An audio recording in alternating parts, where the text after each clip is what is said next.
salaamaaleykum cher internaute seen xarit seen doom ndey seen mbokk tey ñëwaat na ak 2STV voilà tey 2STV dañ ñëw rek pour accompagner association bi nga xam ne mooy Crayon l'association Crayon nekk na association boo xam ne nag depuis mu installé wu fii ci Sénégal rawatina fii ci biir Dialaw mu ngi def liggéey boo xamante ne ni je pense que ñëpp ràññee nañ ko ci biir commune de Dialaw donc dem nañu ci école primaire yi def ay réfectionnement jàppale classes yi defaraat classes yi donc def reboisement aussi def nañu ay poubelles ci boru tali bi mu nekk association boo xam ne aussi décroché na ay partenaires yoo xamante ne ni ay parrains ak ay marraines yoo xam ne ni ci élèves yi nga xam ne ni ñoom ñoo ko mérité ku ci nekk ñu wutal la benn parrain wala benn marraine boo xam ne moom mooy jël en charge sa éducation bu école tijjee ñoo la jëndal ay fournitures ñoo la jëndal ay bagages xam nga donc juste pour soutenir les parents au charge scolaire donc mu nekk association boo xam ne ni mu ngi def vraiment liggéey boo xam ne ni kenn waranteetu ko ci biir Dialaw voilà tey nag ñu gis Crayon ci dispensaire yi donc ça montre que ne Crayon objectif am dépassé na li nga xamante ne moom mooy soutenir le volet éducatif donc tey dañu gis ne Crayon def na liggéey ci biir dispensaire de Yéni Géej loolu moo waral tey ji 2STV ñëw bëgg accompagner association Crayon ànd ak yéen wan leen li nga xamante ne nii Crayon def na ko fii ci dispensaire bi.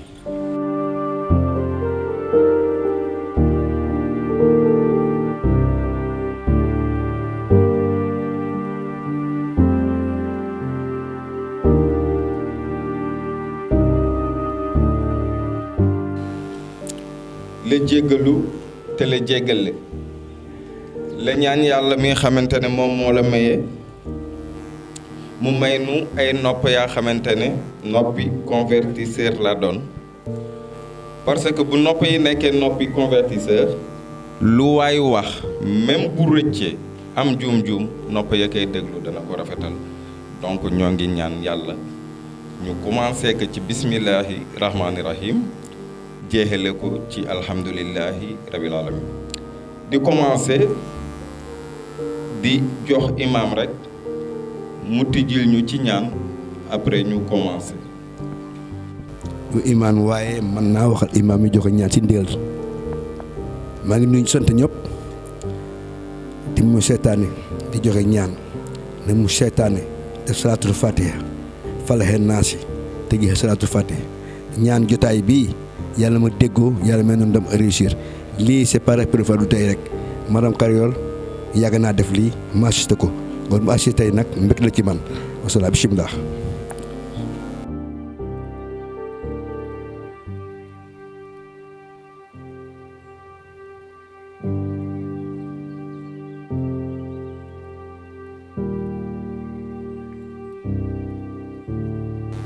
di wax ni partenaire bi aussi mu ngi fi muy association Crayon ki ko jiite di madame Claudine Bertrand ak waa association Crayon yëpp ñu ngi fi foofa na mi xamante ne moom aussi ci santé lay yëngatu féete ci côté ñangal mu ngi fi chef du village bu Yéni Géej représentant mu ngi fi di Baye am Thiandoum góor gi ñaaw aussi di chef du village bu Yéni Kaw di représentant chef du village bu Yéni Kaw mu ngi fi le médecin chef bu district bu Diamniadio aussi mu ngi fi donc nag dañuy jox rek représentant chef du village bu Yéni Géej mu dalal ay ganam. salaamaaleykum maa ngi nuyoowaat di mbégte na si man ubbi naa ñaan ni fi ñaan yàlla gënal nangu kàddu gi ma jël nag kàddu chef du village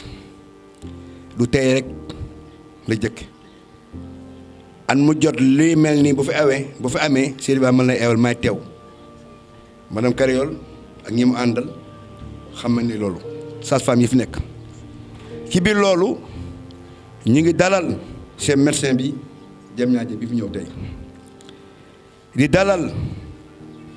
di dalal docteur yu mag yi fi ñëw tey ak xam seen tur sax yëpp waaye maa dalal ñëpp di woon seen mbégte gis naa leen toogaay bi tey neex na ma lool ay yi passé bokkul daana ubbi fii ñu ñaan dalal leen waaye bu tey bii dafa àla daw mi kontaan nee na lool yamal loolu fii ba ñangal ñëpp a ngi fi ay kilifa ñoo fi nekk docteur yi xam ne ñoo mañ fi ñëw di ñu dimbali yàlla na yàlla fay seen taxawaay rafet na dëkkoo fi di fi ñëw di fi service di fi di bëggal nit ñi di faj nit ñi di jàppale nit ñi loolu mbégte la ci waaye yéen ñëpp ñu affecté leen fii ñu ngi dalal jàmm di kontaan si yéen si baat chef du village yàlla taxawee bi yàgg rafet na rafet bee tax àndante bi rafet moo tax lii mën a am tey docteur madame Kayor ñu ngi leen gërëm ci sant di leen dalal jàmm turu chef du village wasalaam. ñu bàyyi nag kii xamante ne mooy madame Sall mu ànd ak ay ganam wan leen li xamante ne moom lañ doon liggéey ñu ñëw soog a continuer li xamante ne mooy waxtaan wi. fii mooy hall bi bu malaat yi ñëwee fii la ñuy toog en attendant ñu leen di jëlal constante ñu xam lan moo leen fii indi pour ñu mën a dugg ci salle bi léegi nag affiche yaa ngi nii malaat yi nga xamante ne mën nañoo lire dinañ mën a xam lu nekk lan lay jëriñ ñi mënta lire tamit bu ñu xoolee affiche yi dinañ xam lan mooy njëriñu ñetti doom yi wala leneen ak leneen ak leneen moo nekk nii. fii fi ñuy dugg nii mooy maternité bi proprement dit bureau maîtresse sage-femme moo nekk nii fii ci ginnaaw foofu la ñuy seetee jigéen ñi ñëw di visite ak di def planning ak postnatal ak yëpp parce que fii lépp lañ fiy def du ñu def visite kese dinañ def planning dinañ def postnatal dinañ def consultation générale lépp dinañ ko fi def waaw bureau bi moo nekk nii consultation bi table d'examen bi mu ngi nii fii la ñuy consulter waa kay COSP bi tim buñ ko fàtte ñetti doom yi ñuy aar ci sibiru fii lañ koy naanee dañuy wut kaas AGT SP baa ngi fii CO baa ngi nii ku nekk ak sa kaas nga naan ñu takkajoo ko pour fin du mois incha allah données yi ñuy joxe moo tax lépp daal fii lañ koy defee amul lenn loo xam ne dañ koy bàyyi. salle de garde bi moo nekk nii matrone yi ak sage-femme yi fii la ñuy toog bu ñu amee malade jug ñoom ñëpp ñu nekk ci malade bi amul sage-femme amul matrone ñëpp ñooy nekk ci malade bi ñëpp ñooy toppatoo malade bi service intégré daal la ñuy def voilà fii mooy salle de garde bi bisimilah ñu dugg nii.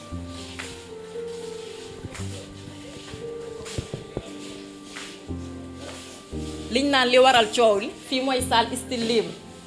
style libre boo ko déggee mooy wasinee nu la neex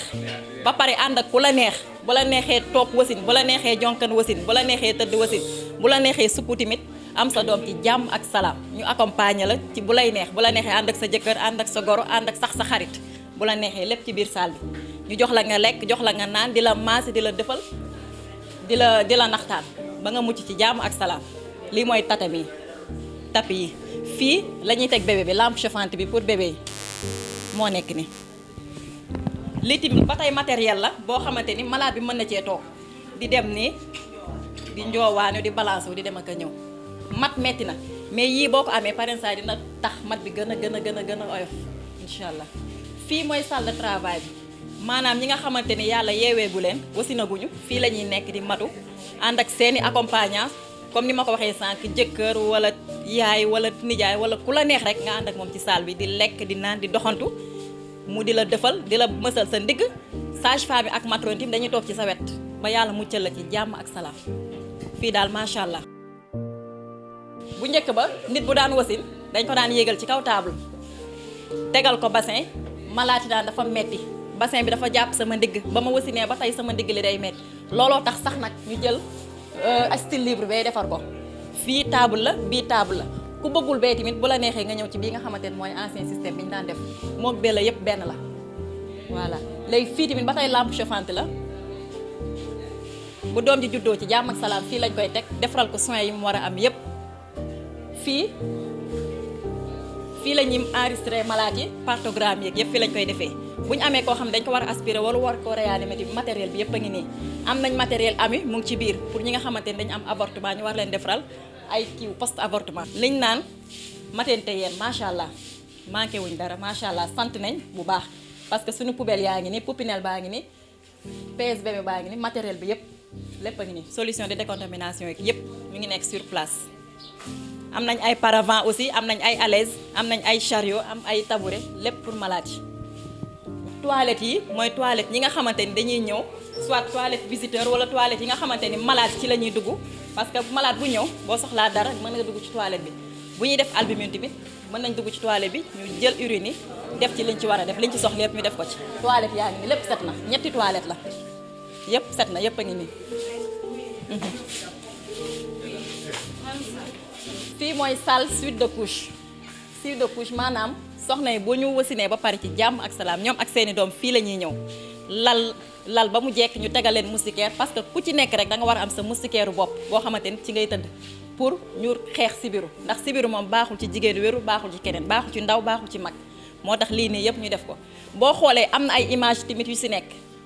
pour wax leen ni ay mesures la yoo xamante ni dañ ko war a jël benn image ngi ne pour malade bi nan la war a nàmpalee doomam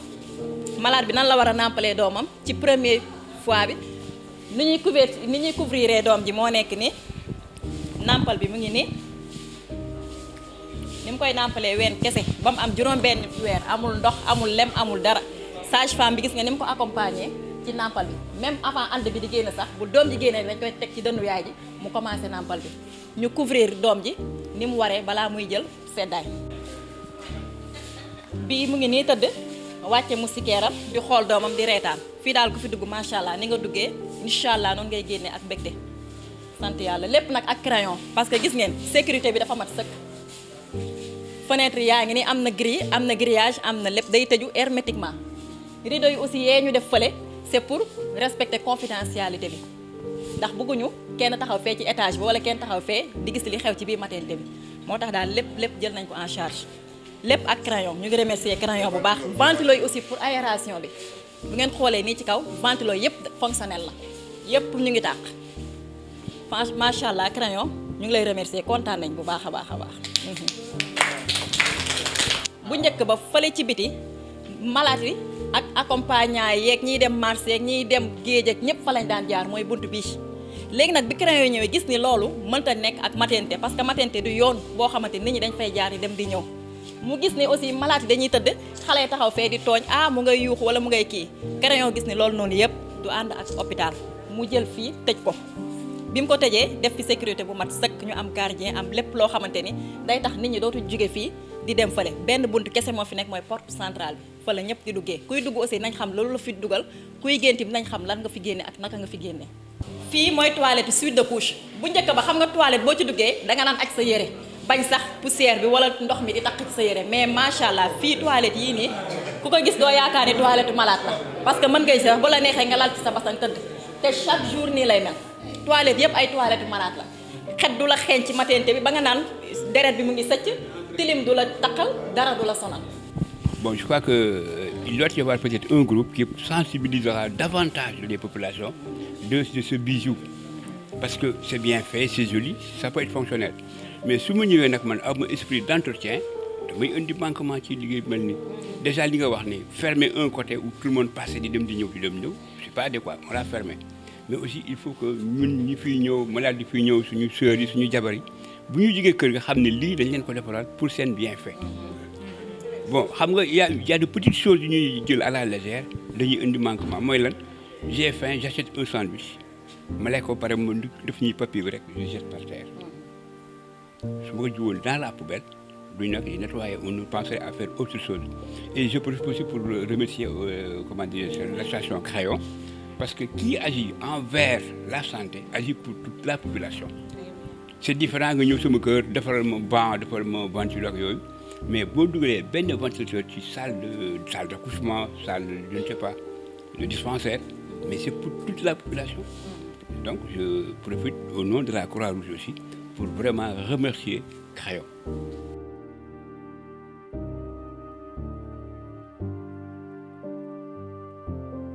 Ok, merci beaucoup.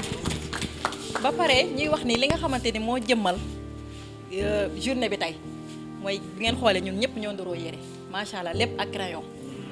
ñoo jënd tissu ñoo fay ñaw lépp ba ci dàll yeeg bopp bi sax lépp waa crayon la ñu ngi leen di remercier bu baax. Chers invités, honorables personnalités, la cérémonie qui nous réunit est une dimension incontournable car elle est non seulement utile mais bénéfique pour tous les malades, les femmes, les enfants et toute la population. Chers partenaires et amis de l'association Crayon Dialaw, j'allais dire même frères, permettez-moi de vous dire au nom du CDS, Comité de développement sanitaire de Yène, merci, merci, merci Crayon Dialaw. Au fond du cœur, merci de l'acte salutaire autant humanitaire que vous avez apporté à la communauté de Yène. jotaay bi li ñu fi indi tey mooy dañ doon ñëw pour restituer la nga xamante ne association Crayon Dialaw moo ñu ko defal association Crayon Dialaw nag ñi ko présidente bi c'est madame Claudine ak ñi mu àndal ñu di leen remercier parce que bi ñëwee dañu ñëw xool maternité bi avant la ñu xool après parce que avant boo gisoon maternité bi ni mu meloon ak fissures yi ak yooyu yëpp ak ni ñu defoon vraiment mu ngi doon fonctionner gaa mais nag ñoom bi ñu ñëwee dañu yokk bi mooy lan mooy jox nañ ñu la nga xamante ne ñun ci suñu xalaat ak seen xalaat ak suñu xalaatu sage-femme ak ICP bi ñu continuer liggéey bi defar fi loo xamante ne daal ku ko gis nga xamante ne ñii liñ leen joxoon mu ngi nii te ñoom looloo leen fi indi tey te yaakaar naa ne rusuñu liñ ñu joxoon defar nañ ci salle de garde bi defar nañ ci style libre bi defar nañ ci salle d'accouchement bi suite de couche ku ko gis xamante ne rénové nañ ko ku gis aussi bureau sage-femme bi couloir bi salle d'attente bi xamante ne jigéen ñi bu ñëwee fa la ñuy toog aussi ku ko gis xam ne macha allah merci Crayon loolu daal la xamante ne moom laa bëggoon a leeral tënk ko daal li ñu wax yëpp bari na mais dañ koy tënk noonu rek ci wolof te xamante ne loolu mooy sabab bi yëpp mooy Crayon moo ñu jàppale jox ñu ay moyens ñu liggéey tey nag mu ñëw ne naa la ma leen joxoon naa xool mais defe naa rusuñu te yéen ñii toog aussi xam ngeen ne ñun liñ ñu joxoon mu ngi nii te macha allah te loolu rek moo am solo moo gënoon ñu ñëw ñuy laam-laamee ñu naa aw na fii dugg na fële dem na fële macha allah wasalaam. Je dirais que merci fait partie des plus courts mots en français, mais on ne le dit jamais à quelqu'un qui n'a rien fait. Donc, si je dis merci, c'est merci à la population de Yène. La population de Yène, les maçons, ils sont derrière, qui sont fait les travaux, ils sont derrière. Les peintres, l'électricien, le gars qui a dessiné, le dessinateur, tous, ils habitent à Yène. Donc, bravo à ces jeunes-là. Bravo à ces jeunes-là. Je présente aussi un acteur de développement, Moussé Ibrahim Ndiaye, qui est parmi nous. Buñ ko mënee may loxo ñu may ko loxo. Di jël kàddu gi rek di ko jox ki nga xamante ne mooy madame Sall nekk njiit aussi ci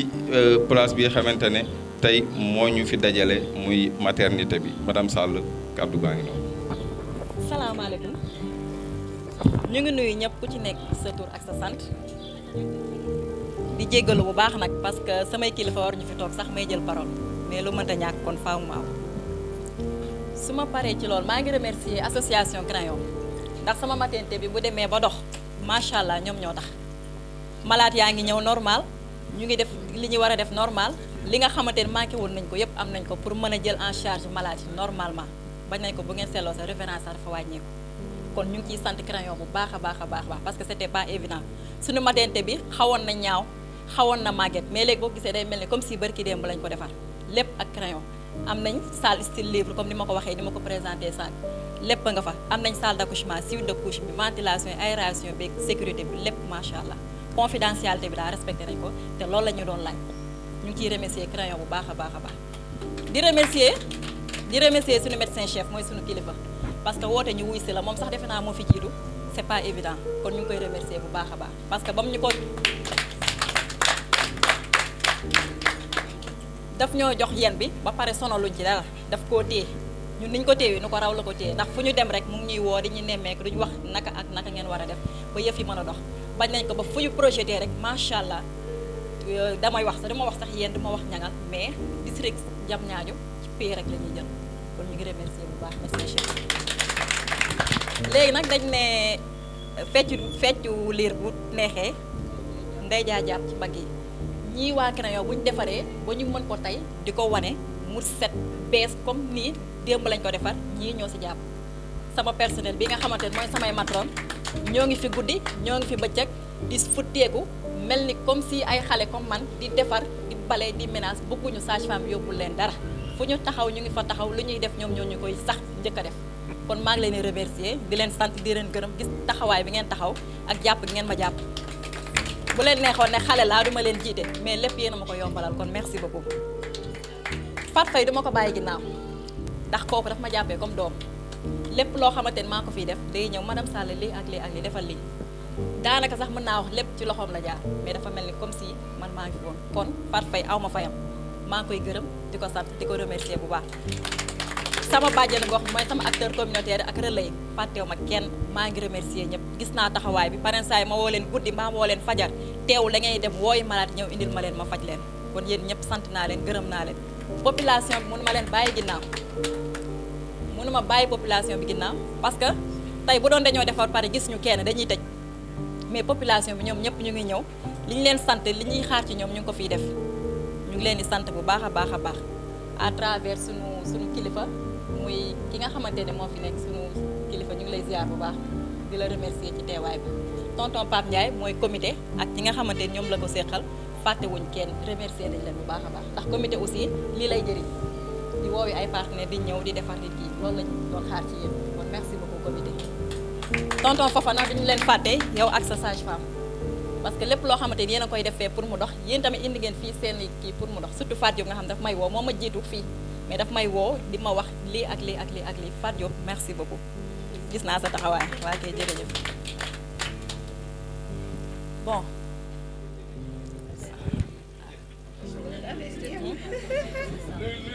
crayon nuyu naa ñëpp nuyu monsieur Sall man bële ah non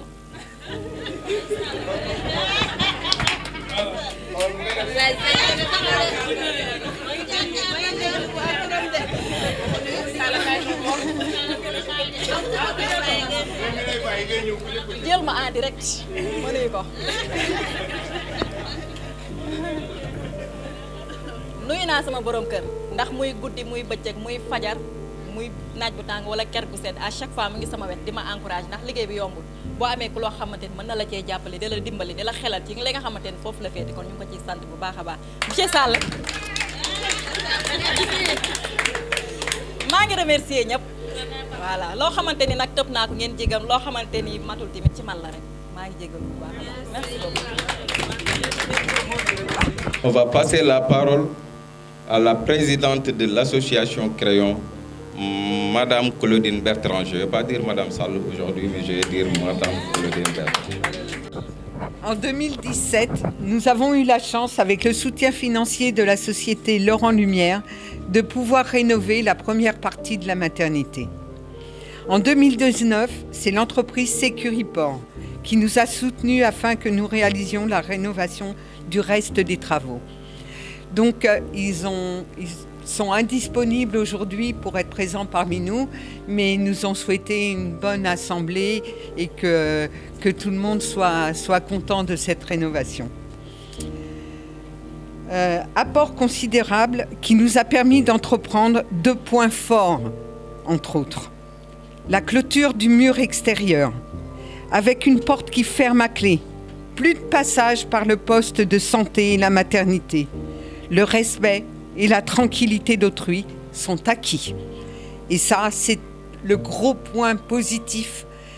qui était engagé dans la rénovation. C'était de commencer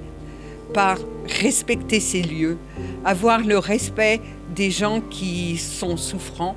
et qui n'ont pas besoin de voir défiler les gamins en vélo et les adultes avec les bassines du marché. Et refaire les salles d'accouchement, surtout celles d'accouchement libre, de plus en plus prisée par les femmes. Elle est maintenant très claire, facile d'entretien, puisqu'elle est toute carrelée. Et ça, c'est vraiment le nouveau. On sait que sur la région de Dakar, il y a très peu de salles d'accouchement libre. Et c'était déjà une fierté pour la maternité de Yenguet de pouvoir avoir cette salle.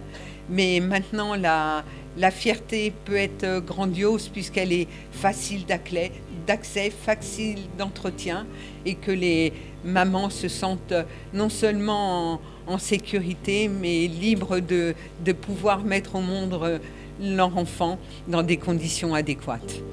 Et ça, c'était les 2 gros points forts de la rénovation, même s'il reste à de l'importance générale. Mais en tous les cas, c'est ce qui nous tenait à cœur avec l'équipe. Et la chose faite aujourd'hui, et c'est vraiment très, très positif. C'est plein d'émotions. Je pense que vous ressentez l'émotion qu'il y a dans mes paroles, parce que pour moi, le lieu des naissances doit être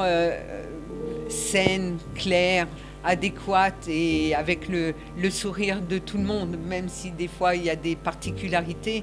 Mais mettre un enfant au monde, c'est le miracle de la vie.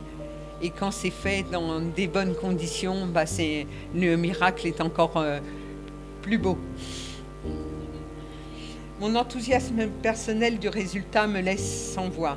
Comme je vous l'avais dit il y a 2 ans, c'était un projet qui me tenait fort à cœur et aujourd'hui l'aboutissement est remarquable. Nous tenons à remercier toute l'équipe du poste de santé et de la maternité. L'organisation des travaux n'a pas été facile et a chamboulé parfois leur travail au quotidien. Donc merci à vous tous,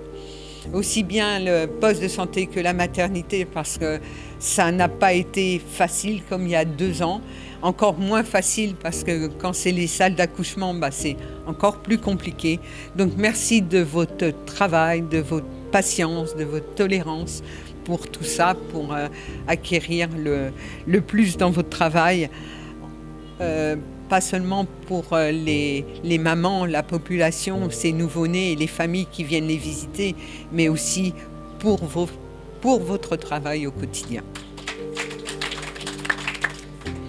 Il ne faut surtout pas oublier de remercier tous les corps de métier qui, eux aussi, ont eu une organisation du travail avec quelques difficultés dues au lieu. Effectivement, les accouchements ne sont pas prévisibles et leur organisation, l'effort qu'ils ont tous fait pour que le travail soit correctement fait, et on les remercie, parfois a été compliqué parce qu'il a fallu, je pense surtout aux peintres où il a fallu désorganiser parce que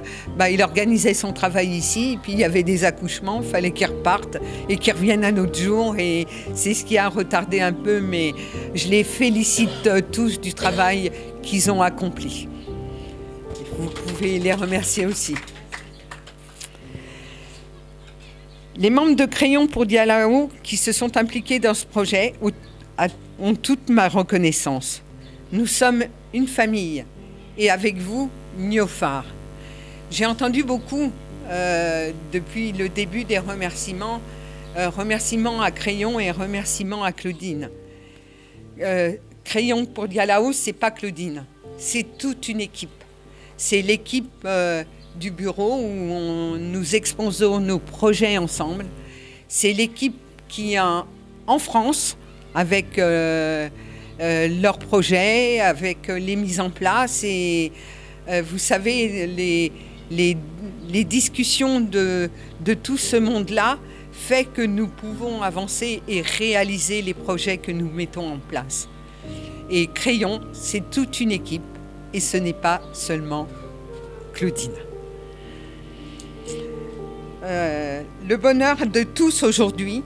accompagne les futures mamans et les petits êtres qu'elles vont mettre au monde dans un environnement clair, sain et accueillant dans les premières heures de leur vie. Et ça, c'est essentiel. La suite, nous sommes toujours en relation avec la France afin de compléter cet embellissement avec du matériel adéquat, et nous continuerons à solliciter des partenaires afin de rénover la maternité de Niangal et la maternité de Touba Dialaho. L'année 2019 est une année de forte mobilisation et d'action pour Crayon pour Dialaho. Il y a eu la rénovation des travaux de la maternité, le reboisement des villages, la rentrée scolaire pour les enfants parrainés, fourniture et inscription pour la somme de 1 760 270 francs CFA sur les 10 villages du CI jusqu'à la terminale. Nous avons pour cette année 40 nouveaux parrainages et la fin de l'année semble prometteuse. Nous avons organisé, il y a eu l'organisation du container avec un départ de France le 7 novembre pour une arrivée à Yenne, on espère bien, à la fin du mois. Chargement destiné cette année en majorité pour les écoles et en particulier pour aménager les nouvelles classes du CM qui en ont grand besoin. Merci à tous. Association Crayon du moom kese parce que bu ñëwoon fii aussi fekk fa ay nit yu jubbadi lu mu leen jox rek ñu def ko seen poste mais yàlla def na am nañ fi équipe boo xamante ne ci ay sénégalais juróom-ñaar lañ kenn ki yéeni kaw la juddoo fa la dëkk muy Ablaye Diop ki ci des Khalifa mi toog bokk ci santé mais aussi moom membre la ci association bi membre kii xamante ne mooy Samb te dëkk Kel Abdourahmane moom aussi ci ñi ngànk association bi la bokk Cheikh Taw Mali toog ci ñi ngànk association bi la bokk am na aussi benn jàngalekat boo xamante ne Moustapha Fall lay wuyoo moom it ci association bi la bokk kon donc dañu jël corps yëpp dajale leen bu defee bu santé amee ñi xamante ne ñoom ñoo liggéey santé ñu génne seen xalaat bu déggee ne jàngale am na ñi xamante ne ñoom ñooy jàngale ñu génne seen xalaat bu déggee ne nag mbalit mi ñëw na ñi xamante ne ñoom ñooy liggéey ci environnement sama classe gi ñu génne li xamante ne mooy seen xalaat ñu am nag ci ñun ñu tànn ci ñun benn coordonnateur bi nag mooy Mamadou Ngom tey dafa fekk mu voyagé mu ngi Maroc donc di ko nuyu au passage di wax ni rek loolu moo boole Crayon mu doon benn équipe léegi sans plus tarder on va donner la parole au médecin-chef du district de Diamniadio qui est là. Donc c'est un gars très engagé, je le connais bien avant. Donc c'est quelqu'un aussi qui soutient toute la commune de Yène, je dirais, parce que tous les postes de santé, s'ils ont eu quelque chose, il est toujours présent. Donc moom laa bëgg jox kàddu gi tey jii. Monsieur le représentant du chef de village, Madame l'ICP du poste santé de Yène et l'ensemble de l'équipe, Monsieur l'ICP de Niangal et l'ensemble de son équipe, chers partenaires de Crayon pour Dialaw, chers acteurs communautaires, Badianou Gokh, relais d'ESDOM et l'ensemble des invités. La journée d'aujourd'hui est une occasion pour le district de Diamniadio, une belle occasion en ce sens que ce qui nous réunit aujourd'hui, c'est une cérémonie de réception des travaux d'une maternité. Pourquoi je dis que c'est une journée particulière? Parce qu'on parle de maternité, on parle de la santé de la mère, du nouveau-né, du jeune enfant et des ados jeunes. Dans la politique de santé du Sénégal, chers partenaires, le gouvernement du Sénégal, depuis 2016, a pris cette orientation pour renforcer les interventions pour la mère, le nouveau-né, les jeunes enfants et les ados jeunes. Pour ce qui est du district sanitaire de Diamniadio, la commune de Dialaw ou de Yène, dans le dispositif sanitaire de ce district de Diamniadio, nous avons 2 postes, 2 équipes qui sont managées par 2 individus qui, en tout cas, comme Mme Sall l'a dit, chaque fois qu'on est au rendez-vous pour évaluer le travail qui a été fait, je veux dire, le poste santé de Yène, le poste santé de Niangal sont les meilleurs du district. Il y a deux jours, au niveau du district, Fofana peut témoigner et les sages-femmes ont montré le bilan de la prise en charge ou bien de la prévention du paludisme chez la femme enceinte. Vous savez que, chers partenaires, dans nos contrées, dans nos pays, le paludisme est un problème de santé publique. Et c'est beaucoup plus aigu chez la femme enceinte et les jeunes enfants âgés de moins de 5 ans. Nous avons pris comme option, à travers le programme de lutte contre le paludisme, de protéger les femmes enceintes contre le paludisme. Et dans l'arsenal, les interventions que l'on mène, on a ce qu'on appelle, elle le disait aussi, la femme enceinte, on doit lui donner ce qu'on appelle le TPI, le traitement préventif intermittent, qui permet de la protéger contre le paludisme. Et quand on a sorti les indicateurs, Nyangal et Yen, plus un troisième poste qui est Sendou, sont les seuls parmi 14 postes qui ont pu atteindre l'objectif. Ouais. C'est pour vous dire que la santé de la mère et du nouveau-né surtout constitue un point important dans nos interventions. Et cela, ces résultats qu'ils ont eus ne peuvent pas avoir de sens si l'environnement dans lequel ils travaillent n'est pas acceptable. Et vous l'avez dit, en visitant ce joyau qui est la maternité après sa réhabilitation, on se rend compte que ces efforts, ces résultats qu'ils avaient, ils vont les doubler. Parce que les femmes qui viennent au niveau des structures, ou bien les malades qui viennent au niveau des structures, ça fait partie des raisons pour lesquelles sont motivés à venir. C'est l'accueil. Et l'un des premiers éléments de l'accueil, c'est le cadre. Et vraiment, le cadre est important, le cadre est joli, et ça permet vraiment de motiver ces femmes. Donc, pour cela, nous vous remercions pour tout ce travail que vous avez fait. Et surtout, les perspectives que vous avez annoncées. Vous avez dit que vous allez continuer aussi pour Nyangal et pour Dialao. Et vraiment, on vous remercie, on vous encourage vraiment à continuer dans ce sens. Donc, une fois de plus encore, merci pour tout ce que vous avez fait pour la population de Yen, mais surtout pour le district de Diamniadio. Parce que ce que vous avez fait, ce n'est pas seulement pour Dialao, mais c'est pour l'ensemble du district de Diamniadio. Parce que les résultats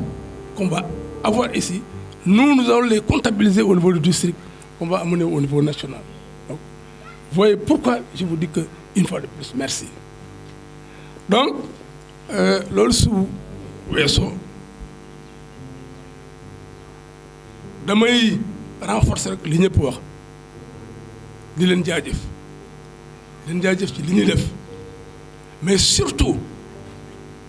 li ma leen bëgg wax yéen surtout yéen acteurs communautaires yi liggéey bi pour mu mën am jeexital ci biir askan bi faw yéen liggéey bi ngeen def li ñu xaar ci yéen mooy lan yeete askan bi ngeen continuer ci li ngeen doon def ngeen surtout sibiru foofa na mi ngi nii Fatou bii nii wala madame Sall keroog laa ko doon wax dem nañu ba yaakaar ne sibiru léegi dootul mën a def dara da ngay gis nit ci biir askan bi yaramam tàng du dem ci biir dispensaire wala du dem ci destoom te sa yaram tàngee su dee sibiru la benn fan ñaari fan demoo ci dispensaire doomi jàngoro bi joxe sibiru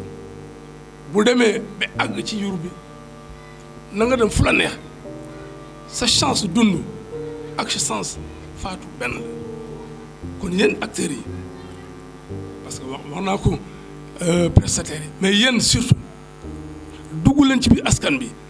waxtaan leen ak population yi képp koo xam ne yaramam tàng na mu teel a jóg dem ci dispensaire pour que su dee sibiru la ñu teel koo faj mu bañ a grave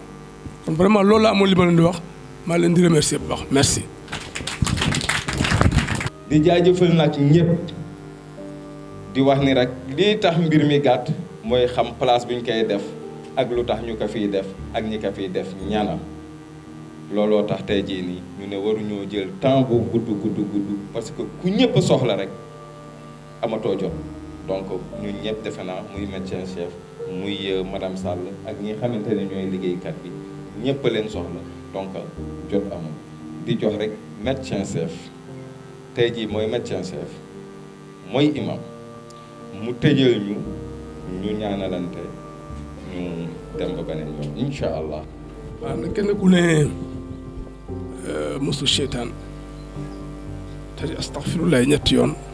ayatul kursi yu ixlaas falaq ak naas commencé nañ ci bismillahi rahmaani rahim yàlla jeexal nañ ci alhamdulilah rabbil alamin lépp lu ñu sentu lañ bëgg yal na ko yàlla yombalal pour Dialaw pour district Diamniadio mais pour Sénégal yëpp bismillah.